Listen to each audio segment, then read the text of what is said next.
আসসালামু আলাইকুম সবাইকে। কি অবস্থা সবার? শুরু করছি আমার বিয়ের শপিং এর আরেকটি ভ্লগ। তো শপিং করছি, শপিং যেন মনে হচ্ছে শেষই হচ্ছে না। আজকে আমি আর আমার চাচাতো বোন দুজনে মিলেই যাচ্ছিলাম হচ্ছে নিউ মার্কেটে। সেই দিনের ওয়েদারটাও অনেক বেশি সুন্দর ছিল। শীতের এই মিষ্টি রোদটা যে এত ভালো লাগছিল বলার বাইরে। আর এই তো দেখেন আমি এখানে নিজেকে দেখাইতেই খুবই ব্যস্ত। সবাই আমাকে ইদানিং বলছে যে আমি অনেক বেশি মোটা হয়ে গিয়েছি। আপনারা যদি কেউ স্লিম হওয়ার কোনো প্রোডাক্ট জেনে থাকে অবশ্যই আমাকে সাজেস্ট করবেন। তারপর দুই বোন গল্প করতে করতে আমরা ইস্টার্ন মল্লিকা মার্কেটে চলে গিয়েছিলাম। ইস্টার্ন মল্লিকা মার্কেটে আসার কারণ হলো এর জন্য তো শাড়ি কিনে ফেলেছি, এখন হলো ছেলেদের জন্য পাঞ্জাবি কেনার পালা। ইস্টার্ন মল্লিকা মার্কেটের 4 তলায় চলে গিয়েছি। এখানে একটি দোকান আছে পাঞ্জাবি, তারা পাইকারি দামে সেল করে থাকে।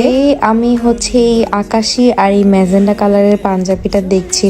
আমি মেয়েদের শাড়ির সাথে ম্যাচিং করে পাঞ্জাবি নিতে চাচ্ছিলাম। আর এই ম্যাজেন্ডা কালারের পাঞ্জাবিটি আমার অনেক বেশি পছন্দ হয়। বের করে ভাইয়াকে বলছিলাম যে আমার এই কয়টা পাঞ্জাবি লাগবে। ওর ভাইয়া সাইজ অনুযায়ী আমাকে পাঞ্জাবিগুলো দেখাচ্ছে। এরপর আমি ভালো মতো হিসাব করে করে দেখছিলাম সবকিছু ঠিক আছে কিনা।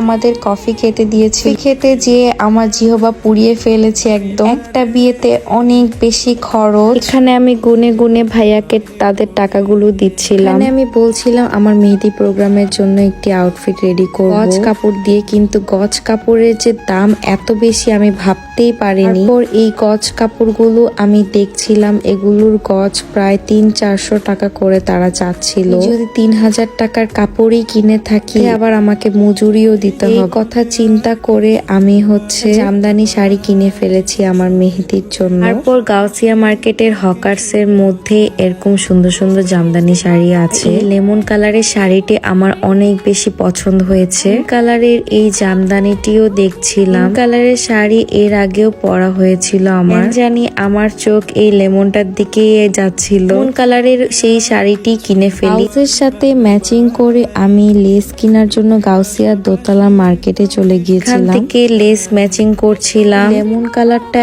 এত বেশি রেয়ার ছিল, আমি কোনোভাবে ম্যাচিং করতে পারছিলাম না। আমি আবার সেই হকার্স মার্কেটে চলে যাই। আমার একটা স্পেশাল ডে আছে, সেই দিনটির জন্যই আমি আরেকটি শাড়ি দেখছিলাম। আর এই হকার্সে এই দোকানটার মধ্যে এত সুন্দর সুন্দর শাড়ি আছে, প্রত্যেকটা শাড়ি হচ্ছে ইন্ডিয়ান। এই পাউডার ব্লু কালারের শাড়িটিও অনেক সুন্দর ছিল। প্রতিটা শাড়ি আমি গায়ে ধরে ধরে দেখছিলাম যে আমাকে কোনটা মানাচ্ছে। এরপর এই সি গ্রিন কালারের শাড়িটিও দেখছি, কালারটি আমি কখনো পরিনি। আমার বোন বলছিল এই শাড়িটা আমাকে নাকি অনেক বেশি মানাচ্ছে, তো এই শাড়িটি আমি রেখে দিই। কিছুক্ষণ পর আমি অন্য দোকান থেকে ঘুরে এসে দেখি যে শাড়িটি আর নেই, মধ্যেই শাড়িটি সেল হয়ে গিয়েছিল। তারপর ভাইয়া আমাকে বলছিল যে আপু মন খারাপ করেন না, আপনার জন্য একটা আমি স্পেশাল শাড়ি দেখাই। আমার অনেক দিনের শখ ছিল আমি একটি সুন্দর হোয়াইট কালারের শাড়ি কিনবো। তারপর ভাইয়া আমাকে সত্যি সত্যি একটি সুন্দর শাড়ি বের করে দেখায়। এই শাড়িটি আমার অনেক বেশি পছন্দ হয়েছে। আমি ভাইয়াদের দোকান থেকে অনেক রিজনেবল প্রাইসে এই শাড়িটি পেয়ে গিয়েছিলাম। তারপর আমাকে বলছিল যে আপু ওয়েট করেন, আমি আপনাকে শাড়িটি পরিয়ে দেখাই, তাহলে আপনি বুঝতে পারবেন যে শাড়িটি কত বেশি সুন্দর। এন্ড সি দেখেন কি সুন্দর করে শাড়ি পরেছে। তারপর অনেক বার্গেটিং করার পর আমি এই শাড়িটি নিয়ে নিই। পর দেখি যে আমার পুরো ব্যাগ খালি হয়ে গিয়েছে। এটিএম এ যে আমি কিছু টাকা উঠাই, তারপর এটিএম এর টাকা উঠানোর সময় আমার এই মোমেন্টটা অনেক বেশি ভালো লাগে। যে বিয়ে দিয়ে এক্সপিরিয়েন্স হচ্ছে যে একটা বিয়েতে কি পরিমাণের টাকা খরচ হয়। ফুলের গয়নার দোকানের 2 তলায় চলে গিয়েছিলাম। এখান থেকে আমি একটি ভিডিও করে রেখেছি, দেখেন কি পরিমাণের মানুষ। আর এখানে আমার বোন হচ্ছে ফুল দেখছিল, কারণ ও নিজে নিজে সবার জন্য গয়না বানিয়ে দিবে। আমার বোন কি সুন্দর করে গয়না বানিয়েছে সেটাও আপনাদের সাথে আমি অবশ্যই শেয়ার করব। তারপর আবার আমি শাড়ির দোকানে চলে যাই। পর শাড়ির দোকানে আবার গিয়েছিলাম, অর্ডারের শাড়ি ছিল, শাড়িটার সাথে ম্যাচিং করে আমি এই গয়নাটা কিনেছি চাঁদনি চক মার্কেট থেকে। সিম্পল এর মধ্যে অনেক বেশি সুন্দর ছিল এই ডায়মন্ড কাটের নেকলেসটা।